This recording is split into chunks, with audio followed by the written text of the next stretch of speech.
I'm very grateful for the organizers to include me in this event, although I'm not an expert on Cyprus in any shape or form. Yet, of course, I study EU and Turkey-EU relations, so I will have my take, my perspective from that viewpoint, and I will just approach the impact of Cyprus issue on Turkey-EU relations. But while doing that, I will try to be as brief as possible, because after those two very powerful speeches, I think that we might all need a break as soon as possible. And secondly, because I have a very severe cold, and I'm not able to talk more than maybe 15 minutes without having a fit of coughing. So I will try to be as brief as possible. If I overstep my time limit, please feel free to stop me. So, as we all know, EU identifies itself as a peace project, and Turkey's official stance regards it as such too. So we regard the European integration process as a peace project as well.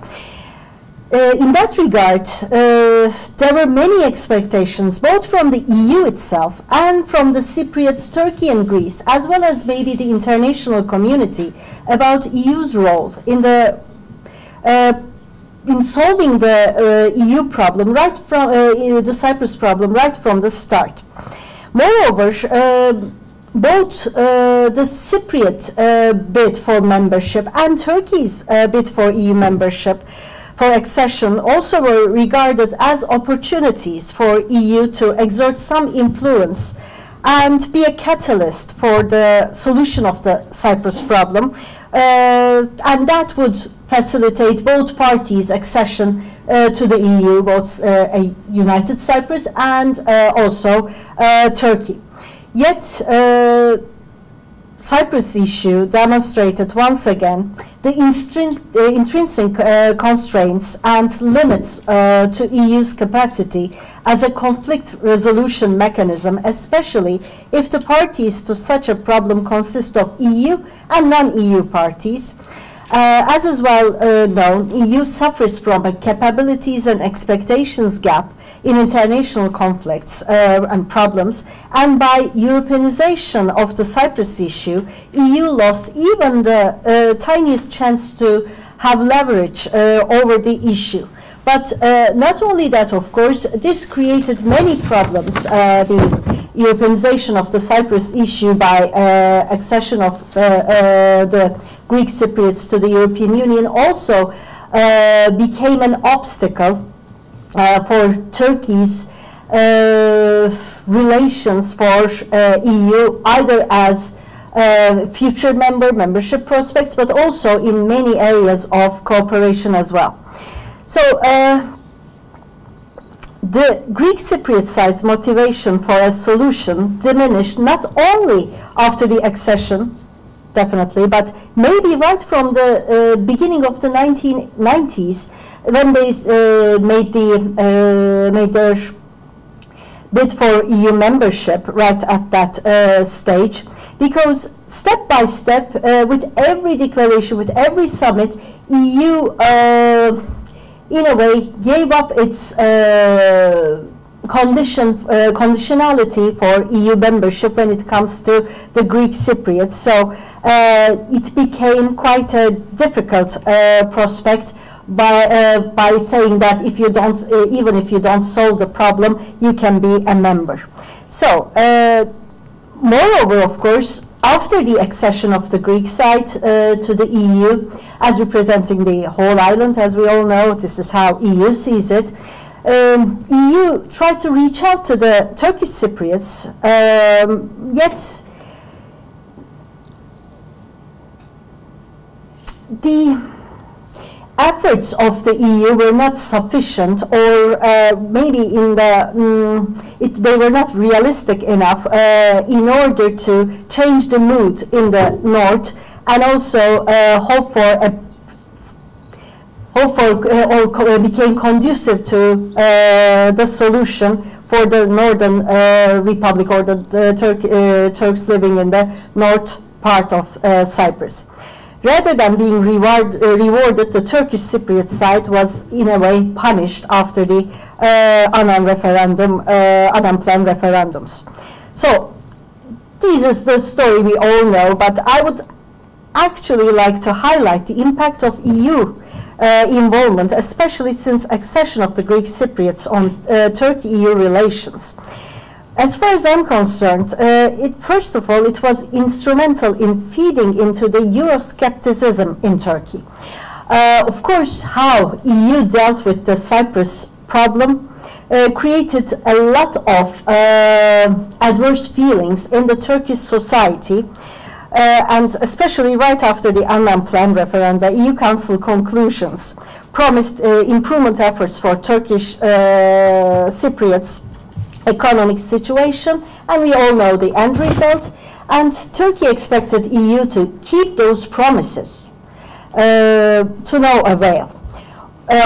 On the contrary, the Ankara Agreement additional protocol affair resulted in the freezing of accession negotiations in so many chapters right from 2006 onwards. Since Turkey had been very proactive, very flexible during the Annan Plan negotiations, this adverse outcome, coupled with EU's reluctance to terminate the economic embargo on the north, became the main apparent reason, and I would just underline the apparent reason, of the frustration with the EU on the part of the Turkish ruling elite, both political and bureaucratic, and maybe as well as the academic community as well. So many in the academia in Turkey also blamed EU for not keeping its promises, and Euroscepticism gained ground. If Turkey does whatever it needed to solve the problem, and the end result is a thorny and ineffective accession process with Cyprus issue employed as an excuse, what would be the rationale for continuing with the reforms in many significant areas in Turkey just because EU asks for them? And that was the psyche of many in Turkey. For many Turks from different segments of the society, EU stance on Cyprus issue and its adverse effects on Turkey's EU accession process became the attestations of EU's double standards towards Turkey and deteriorated the image of EU as a credible anchor. Of course, it can be argued that EU also had difficulty in understanding this attitude, because there was this maybe misunderstanding on Turkey's side about how the European Union functions, how it takes its decisions, how significant issues are decided at EU level, which EU is a body of, as Hüseyin Hoca has pointed out, is a body of compromise and consensus seeking. So in that regard, maybe it wasn't that realistic to expect that after Greece and then Greek Cypriots becoming members, that they wouldn't block, veto certain important progress in Turkey's EU accession bid and also in every kind of relations. So this understanding of solidarity to the member states is an important aspect of EU's functioning, EU's decision making. Can there be any way to find a solution to that problem? If the big member states, if they wanted to, they could have easily found a way out of that problem. Maybe we can argue that, whether that's realistic or not, but obviously many of the member states who were using the Cyprus issue as an excuse or as a pretext for, in a way, blocking Turkey's membership, they found the right way to approach the issue. Yet, of course, the lack of vision on EU's part in that regard has been underlined several times even today, so I will not go into that. But it's not only about the Turkey's accession process, but also the other aspects of the relationship, which might be of interest to both parties, are being adversely affected by the Cyprus problem, Cyprus issue right now. So in that regard, we can say that maybe the accession of Turkey to EU for the foreseeable future is not realistic to expect, but there are areas of common interest, such as energy supply security, visa-free travel for Turkish people to the Schengen countries, or issues like the modernization of the customs union. All those types of relationships with the EU are also being blocked by the Greek Cypriots, mainly because of the Cyprus issue. So it's not only about blocking of various chapters, but also those issues of a common interest not being realized. So, moreover, of course, EU's perception of Turkey has been, or some of the member states' perception of Turkey has been influenced by Turkey's attitudes in the Cyprus question, Cyprus problem too. So those misperceptions about how Turkey would evaluate certain situations once it becomes a member, whether it respects certain basic principles of EU and its legal order, have all been put into debate. They have been contested because of how the parties approach, for example, questions like the Ankara Agreement additional protocol. For EU, it's not fulfilling a contractual obligation. For Turkey, it's something much beyond, and it's about the essence of the problem, essence of the Cyprus question. So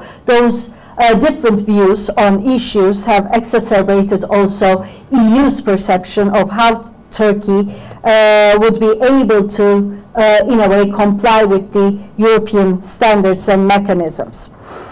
So, is there a way out of the deadlock? I'm afraid I'm unable to see it right now because of all those changes, not only in the region, in the Eastern Mediterranean or in Europe, but all over the world. We are seeing very radical changes, as far as I can see. As a legal scholar, that's all I can say about those changes, but I'm scared of those changes as well, maybe because I don't like change. I'm very conservative, but there you go.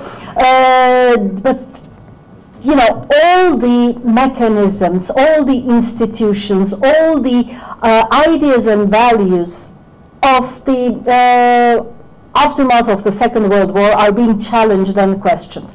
And in such a context, Cyprus problem can be an issue that might be highlighted, and a solution to the problem might become almost an example of how the new world order regards such issues and how it solves it. But who would take the initiative, who would take the responsibility, and what do we understand from the solution of the problem? That's what I've been thinking about since we have started discussing the issue. I wish I could be here yesterday, but from today onwards, I've been thinking about that. What do we understand from the solution? Yes, the parameters might have changed. We might need a new vision, but a solution must try to come up with certain answers, and also, in a way, conditioned with what we want to achieve. Of course, we want to achieve peace and prosperity and security and stability for our countries, for our people. Every unit that's involved in the issue, in the problem, would aspire for that, of course. But how to achieve that? What would be the best way to achieve such stability, security, peace and prosperity? And what do we understand from security? These are all the issues that we need to maybe take into account in order to be able to think outside the box and think what it would bring to the solution of the problem, which is just a way to, in a way, make more peaceful and prosperous societies all over the region, because it does not have to be one's gain, another one's loss. We have to be able to find a way to achieve a sort of, maybe I don't like the term, but win-win situation for all parties. But how to achieve that kind of solution, I think that's what we need to discuss. So, thank you very much for your patience. Thank you very much.